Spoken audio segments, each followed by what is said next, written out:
नमस्कार बच्चों,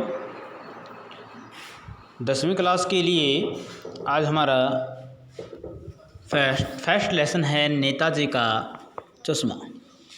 और नेताजी का जो चश्मा पाठ है उसके लेखक हैं स्वयं प्रकाश। तो 10वीं क्लास के बच्चों के लिए जो स्वयं प्रकाश हमारा लेखक है, इसका जीवन परिचय हम आज करेंगे। और जीवन परिचय में इस प्रकार से इस स्वयं प्रकाश के जीवन परिचय में किस प्रकार की बातें बताई गई हैं, किस प्रकार के लेखक थे स्वयं प्रकाश जी, उसके बारे में आज अध्ययन करेंगे। तो 10वीं क्लास के विद्यार्थी इस जीवन परिचय को अपनी कॉपी के अंदर साफ सुंदर शब्दों में उतार लेना और इसको याद कर लेना। तो स्वयं प्रकाश जी का जीवन परिचय देखिएगा। इसका जीवन परिचय, स्वयं प्रकाश हिंदी के प्रसिद्ध कहानीकारक व गद्यकार हैं। उनका जन्म सन 1947 में मध्य प्रदेश के इंदौर नगर में हुआ। तो स्वयं प्रकाश जी हिंदी जो कहानीकारक हैं उनमें से गद्यकार भी हैं, कहानीकारक भी और गद्यकार दोनों हैं। ये कहानियाँ भी लिखी हैं और गद्य के लिए उन्होंने कविता भी लिखी है।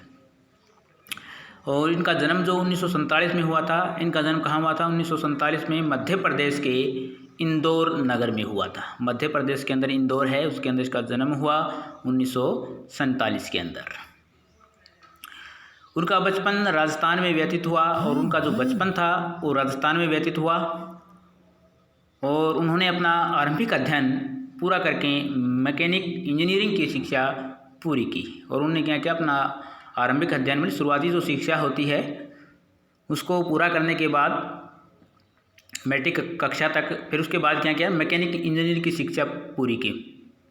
ये इंजीनियरिंग साइड में चले गए और वहाँ पर उन्होंने अपना अध्ययन कार्य है वो सुचारू रखा और एक औद्योगिक प्रतिष्ठान में नौकरी लग गई। और एक औद्योगिक प्रतिष्ठान जिसको हम ITI बोलते हैं, इसमें इसकी एक नौकरी लग गई और वहाँ पर अपने आजीविका को कमाने लगे। उनके जीवन का अधिकांश समय राजस्थान में व्यतीत हुआ और जीवन का जो अधिकांश जो समय था वो राजस्थान के अंदर ही इन्होंने व्यतीत किया। मध्य प्रदेश इंदौर में इसका जन्म हुआ था 1947 के अंदर और ये राजस्थान के अंदर अपना समय इन्हें व्यतीत किया, वहीं पर शिक्षा पूरी की और वहीं पर ये रहते थे। कालांतर में अपनी इच्छा की सेवानिवृत्त होकर वे भोपाल चले गए और कालांतर में समय बीतने के साथ ये अपनी नौकरी से रिटायरमेंट होकर के, सेवानिवृत्त होकर के भोपाल चले गए। और फिर कहाँ चले गए? ये भोपाल चले गए, वहाँ से राजस्थान को छोड़ करके भोपाल चले गए और वहीं पर अपना जीवन यापन है वो करने लगे। और उन्हें वहाँ पर रह करके वसुधा नामक पत्रिका का संपादन किया और आप भी कर रहे हैं। वसुधा नामक जो पत्रिका है उसका संपादन आज भी कर रहे हैं और करते रहेंगे। रचनाएं देखिए इसकी कौन कौन सी रचनाएं थी। स्वयं प्रकाश हिंदी के प्रसिद्ध कथाकार हैं। उन्होंने 13 कहानियों का संग्रह तथा 5 उपन्यास को प्रकाशित हो चुके हैं। उसकी 13 कहानियाँ और 5 उपन्यास हैं वो प्रकाशित हो चुके हैं स्वयं प्रकाश जी के। और इनकी जो उल्लेखनीय रचनाएं हैं वो जो प्रसिद्धि इन्होंने प्राप्त की इन रचनाओं पर, तो कहानी है इसकी सूरज कब निकलेगा, आएंगे अच्छे दिन भी, आदमी जात का आदमी और संघान। ये इसकी कहानी संग्रह हैं जो उल्लेखनीय हैं, प्रसिद्ध हुए हैं, लोगों ने इनको पसंद किया है। और प्रमुख उपन्यास भी हैं इनके, बीच में विनय और ईंधन, ये उपन्यास हैं। बीच में विनय और ईंधन इसके उपन्यास हैं। इन्होंने इन सब चीज़ों से खुश होकर के इसको कुछ सम्मान प्राप्त भी हुए हैं, पुरस्कार भी मिले हैं इनको। तो इन्होंने पहल सम्मान मिला, दूसरा वनमाली पुरस्कार मिला, तीसरा राजस्थान साहित्य अकादमी पुरस्कार से ये नवाजे गए। तो इन्होंने अपनी कहानी संग्रहों से, उपन्यासों से कुछ पुरस्कार भी प्राप्त किए हैं। अब इसकी साहित्यिक विशेषताएं क्या क्या रहती हैं, साहित्यिक विशेषताएं देखिएगा। स्वयं प्रकाश सामाजिक जीवन में कुशल चित्तरे माने जाते हैं। इस सामाजिक जीवन का जीने का जो तरीका है वो बहुत अच्छा है उनका। उन्होंने अपनी कहानी तथा उपन्यासों में वर्ग शोषण की समस्या को उठाया है और अपने इसी सामाजिक जीवन को देखते हुए उन्होंने अपने जो उपन्यास लिखे, उन उपन्यासों में वर्ग शोषण की समस्या, वही वर्ग का शोषण हो रहा है, जो निम्न वर्ग के लोग हैं, उच्च वर्ग के लोग हैं, उनका शोषण कर रहे हैं। तो इस प्रकार की समस्या को उन्होंने अपने उपन्यासों में उठाया है। वे शोषकों तथा पूंजीपतियों के अत्याचारों का वर्णन करते हुए सर्वहारा वर्ग के प्रति अपनी सहानुभूति प्रकट करते हैं। वे शोषकों तथा पूंजीपतियों के अत्याचार, वे शोषक वर्ग है जिनका शोषण हो रहा है, पूंजीपति वर्ग है उनका शोषण कर रहा है, उन पर अत्याचार कर रहे हैं, और सर्वहारा वर्ग जो सभी का लालन पालन पोषण करते हैं उनके प्रति अपनी सहानुभूति प्रकट की है। अपनी कुछ कहानियों में स्वयं प्रकाश कस्बाई बोध का बड़ा ही सजीव वर्णन करते हैं। भी कस्बाई बोध का, कस्बों में रहने वाली जो लोग हैं उनका जीवन का बड़ी सजीवता से उन्होंने चित्रण किया है। उन्होंने जातीय भेदभाव का विरोध किया है और समाज में फैली जो जाति प्रथा है उसका भी उन्होंने विरोध किया है। देशभक्ति की नारेबाजी के साथ वे सामान्य मानव के आचरण में प्रदेश, देश, प्रेम को देखना चाहते हैं।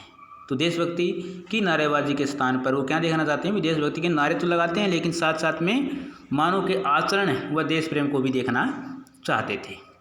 उन्होंने अपनी रचनाओं में सामाजिक, पारिवारिक, आर्थिक तथा राजनीतिक समस्याओं को भी उठाया है। तो अपनी रचनाओं में क्या क्या है? सामाजिक, पारिवारिक, समाज की जो व्यवस्था है वो, परिवार की जो व्यवस्था है वो, और किस प्रकार से लोग अपना आर्थिक जीवन यापन करते हैं, आर्थिक स्थिति है वो, और राजनीतिक समस्याएं हैं उनको भी उन्होंने उठाया है। भाषा शैली कैसी है इसकी?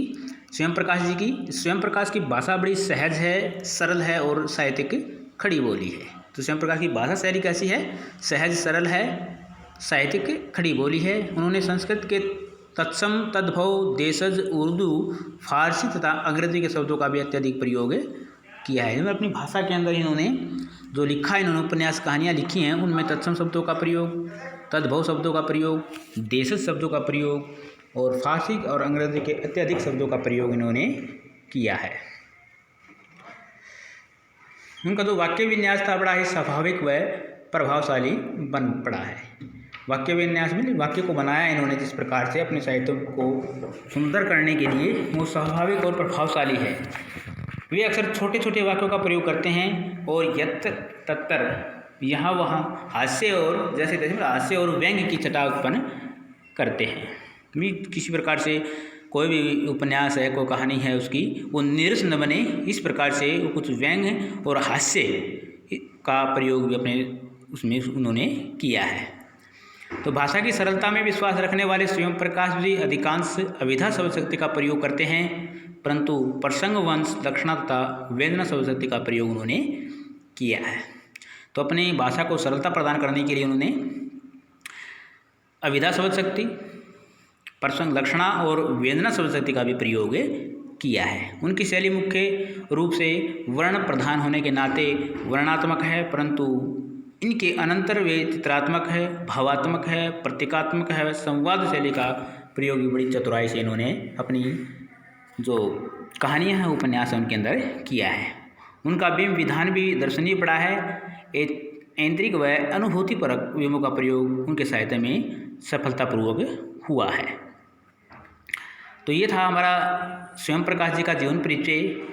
तो स्वयं प्रकाश जी किस प्रकार के लेखक हैं उनके बारे में हमने पढ़ा है, तो इसको अच्छी प्रकार से याद कर देना। स्वयं प्रकाश लगभग एग्जाम में पूछा जाने वाला ये हमारा स्वयं प्रकाश जी का जीवन परिचय लगभग पूछते हैं एग्जाम्पल में।